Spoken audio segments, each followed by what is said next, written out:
সম্মানিত হাজিরিন, আমি কোরআনের পাক থেকে একটা আয়াত তেলাওয়াত করেছি। রাসূলুল্লাহ সাল্লাল্লাহু আলাইহি ওয়াসাল্লামের অসংখ্য হাদিস থেকে একটি হাদিসের টুকরা তেলাওয়াত করেছি।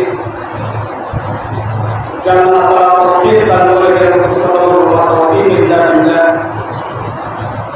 আল্লাহ তাআলা এই পাক থেকে আয়াতের মধ্যে বলেন, কুল ইন কুনতুম তুহিব্বুনাল্লাহ, হে নবী আপনি আপনার উম্মতকে বলে দিন, ইন কুনতুম তুহিব্বুনাল্লাহ, তারা যদি আল্লাহ তাআলাকে ভালোবাসতে চায়, ফাত্তাবিউনি, তারা যেন আপনি নবীকে অনুসরণ করে। তাহলে আল্লাহ তাআলাকে ভালোবাসার মাপকাঠি হলো নবীকে অনুসরণ করা, নবীর সুন্নাতের উপর আমল করা। যদি আমরা আল্লাহ তাআলাকে ভালোবাসতে চাই, নবীর সুন্নাতের উপর আমল করা ব্যতীত আর কোনো রাস্তা নেই, নবীকে অনুসরণ করা ব্যতীত আর কোনো রাস্তা নেই। তাহলে নবীকে অনুসরণ করে আল্লাহ তাআলাকে ভালোবাসা হবে। আর আল্লাহ তাআলাকে ভালোবাসার পুরস্কার আল্লাহ তাআলা বলে, ওয়ায়াগফির লাকুম যুনুবাকুম, আল্লাহ তাআলা তাদের জীবনের সমস্ত গুনাহকে মাফ করে দেন। আল্লাহু গফুরুর রহিম, আল্লাহ তাআলা অতিশয় দয়ালু। আর নবী করিম সাল্লাল্লাহু আলাইহি ওয়াসাল্লাম হাদিসের মধ্যে বলেন, মান আহাব্বা সুন্নতি ফাকাদ আহাব্বানি, যে ব্যক্তি আমার একটা সুন্নতকে মহব্বত করলো, ভালোবাসলো, সুন্নতের উপর আমল করলো, ফাকাদ আহাব্বানি, সেজন্য আমি নবীকে মহব্বত করলো, ভালোবাসি।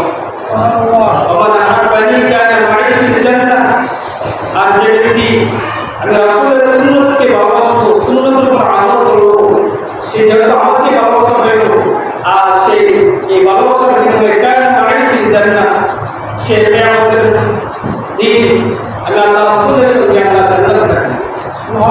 রাসূল আল্লাহকে ভালোবাসার মাপকাঠি হলো আল্লাহ রাসূল সাল্লাল্লাহু আলাইহি ওয়াসাল্লামকে ভালোবাসা, আর আল্লাহ রাসূলকে ভালোবাসার মাপকাঠি হলো আল্লাহ রাসূলের সুন্নতকে ভালোবাসা আমল করা।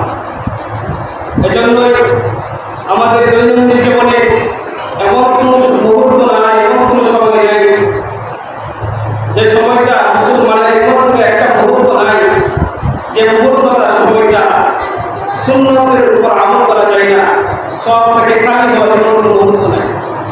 আপনি রাসূলের তরিকায় চলবেন, প্রত্যেকটা কাজে আপনার রাসূলের উপর সুন্নতের উপর আমল হবে, আর এর বিনিময়ে আল্লাহ তাআলা সব দান করবেন। তো আমরা যে মসজিদে আসছি, এই মসজিদে ঢোকা, মসজিদে প্রবেশ করার 5টা সুন্নত আছে। আমাদের আজকে আলোচনা অন্যান্য মাহফিলের মতো কোনো মাহফিল নয়, এটা ফিকহি সেমিনার, এটা মাসলা মাসাইল বলা হবে আমাদের দৈনন্দিন জীবনে। তো এই মজলিসটা দাঁড়ানো আল্লাহ রাসূল সাল্লাল্লাহু আলাইহি ওয়াসাল্লাম বলেন, মাজলিসু ফিকহি খায়রুম মিন ইবাদাতি 60 সানা, যে ইলমে দ্বীনের শিক্ষার একটা মজলিস, যেখানে ইলমের কথা হয়, হাদিসের কথা হয়, মাসলা মাসাইলের আলোচনা করা হয়, এমন একটা মজলিসের দাম কত? আল্লাহ রাসূল সাল্লাল্লাহু আলাইহি ওয়াসাল্লাম বলেন, মাজলিসু ফিকহি খায়রুম মিন ইবাদাতি 60 সানা, ইলমে দ্বীন শিক্ষার একটি মজলিস 60 বছর নফল ইবাদত করা হবে। সুবহানাল্লাহ। আমরা যে আসছি এখানে মাসলা মাসাইল শিখবো, শুনবো, আমাদের মুহূর্তটা, আমাদের প্রত্যেকটা মিনিট, প্রত্যেকটা সময়, সেকেন্ড অনেক আমাদের তৈরি করবে। তো মসজিদে ঢোকার 5টি সুন্নত এবং মসজিদ থেকে বাহির হওয়া 5টি সুন্নত আছে। আমরা অনেকেই জানি, অনেকেই জানি না। অনেকেই জানি কিন্তু আমল করতে পারি না। অনেক সময় দেখা যায় আমাদের অসচেতনতার কারণে, আমরা খেয়াল না করার কারণে মসজিদের বাম পা দিয়ে প্রবেশ করি, অনেক সময় বাম পা দিয়ে বের হয়ে যায়, কারণ আমরা এটা খেয়াল করি না। দুনিয়ার মধ্যে সবচেয়ে উত্তম স্থান হলো আল্লাহর মসজিদ। এই মসজিদে ঢোকার সময় অবশ্যই আমাকে সচেতন থাকতে হবে। আল্লাহ তাআলার ঘরে বসা, ঢোকার 5টা সুন্নত আছে। এই 5টা সুন্নত আমি বলি। 1 নম্বরে বিসমিল্লাহ বলা, 2 নম্বরে রাসূলুল্লাহ সাল্লাল্লাহু আলাইহি ওয়াসাল্লামের দুরূদ পড়া। এই দুইটাকে এভাবে বলা যায়, বিসমিল্লাহি ওয়াস সালাতু ওয়াস সালামু আলা রাসূলিল্লাহ। এরপরে 3 নম্বরে মসজিদে ঢোকার একটা দোয়া আছে, আল্লাহুম্মা ফতাহ লি আবওয়াব রাহমাতিক। 4 নম্বর মসজিদে ডান পা দিয়ে প্রবেশ করা। কারণ উত্তম স্থানে ডান পা দিয়ে প্রবেশ করা, আর যেখানে অনুত্তম স্থান অর্থাৎ যেটা তুলনামূলক অনুত্তম, অর্থাৎ বাথরুমে যখন আমরা ঢুকবো তখন বাম পা দিয়ে ঢুকবো, যখন বাথরুম থেকে বের হবো তখন ডান পা দিয়ে বের হবো, কারণ এটা অনুত্তম স্থান। আর মসজিদ আল্লাহ তাআলার উত্তম স্থান, এই উত্তম স্থানে ঢোকার সময় ডান পা দিয়ে প্রবেশ করা। এরপরে ৫ নম্বরে ইতিকাফের নিয়ত করা,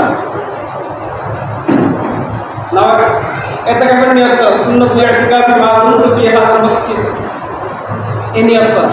মসজিদ থেকে বাইরে হওয়ার ৫টা সুন্নাত আছে, এগুলো আমাদেরকে খেয়াল করতে হবে। ১ নম্বর হলো বিসমিল্লাহ ওয়া সালাতু ওয়া সালামু আলা রাসূলিল্লাহ, দুইটা একসাথে বিসমিল্লাহ বলা এবং রাসূলুল্লাহ সাল্লাল্লাহু আলাইহি ওয়াসাল্লামের উপর দুরূদ শরীফ পড়া। বিসমিল্লাহি ওয়া সালাতু ওয়া সালামু আলা রাসূলিল্লাহ। এরপরে মসজিদ থেকে বাইরে হওয়ার সময় বাম পা দিয়ে বাইরে হওয়া। এবং ৪ নম্বরে হলো মসজিদ থেকে বাইরে হওয়ার একটা দোয়া আছে, আল্লাহুম্মা ইন্নী আসআলুকা মিন ফাদলিক, এই দোয়া করে বের হওয়া। এরপরে ৫ নম্বরে বাম পায়ের জুতার উপর বাম পা রাখিয়া ডান পায়ের জুতা আগে পরিধান করা। একজন আলেম ছিলেন, জগৎ বিখ্যাত একজন আলেম ছিলেন, যাকে হাকিমুল উম্মাত বলা হতো। আল্লামা আশরাফ আলী থানভী রাহমাতুল্লাহ আলাইহি বলেন, যে ব্যক্তি মসজিদ থেকে বাইরে হওয়ার সময় ডান পায়ে জুতা আগে পরিধান করবে, আল্লাহ তাআলা তার জীবনে এমন কোনো রোগ দিবেন না যে রোগের কারণে মানুষের দ্বারা টাকার জন্য করতে হয়। আল্লাহ তাআলা বড় বড় রোগ থেকে আল্লাহ তাআলা তাকে হেফাজত করবে। রাসূলের সুন্নাত উপর আমল করা কত দামি, যারাই আমল করেছে তারাই বুঝে। ওলি হতে গেলে রাসূলের সুন্নাত ব্যতীত কেউ ওলি হতে পারবে না।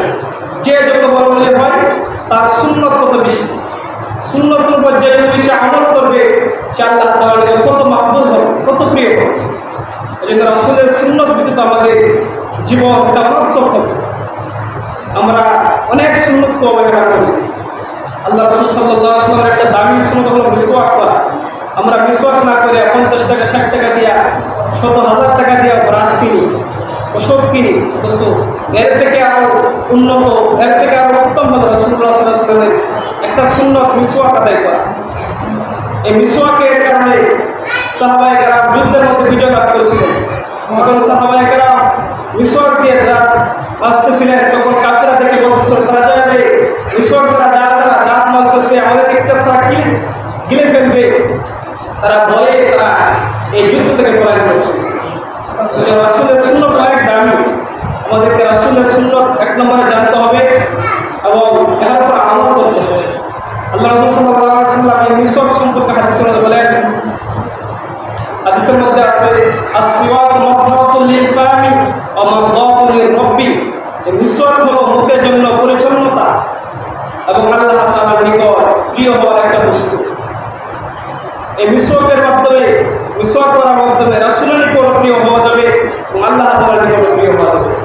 এজন্য আমরা রাসূলুল্লাহ সাল্লাল্লাহু আলাইহি ওয়াসাল্লামের প্রত্যেকটা সুন্নাত আগে জানবো, যারা যারা কাছ থেকে জানবো শিখবো, এরপর আমরা রাসূলুল্লাহ সাল্লাল্লাহু আলাইহি ওয়াসাল্লামের সুন্নাতের উপর আমল করব।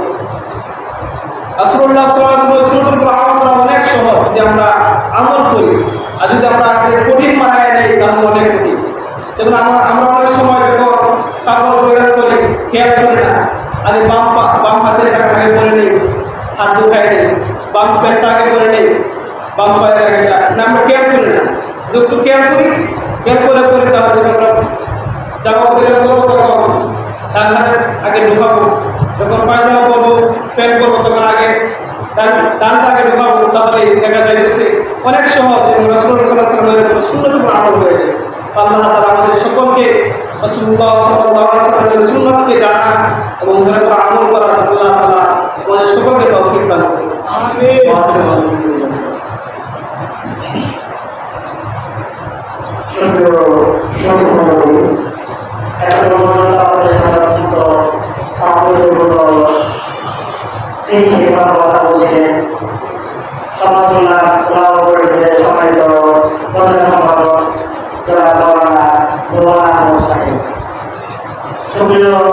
উপস্থিতি আপনাদের সকলের অবগতির জন্য বলছি, আজকে এই কনফারেন্সের সভাপতি সভাপতির দায়িত্ব পালন করবেন।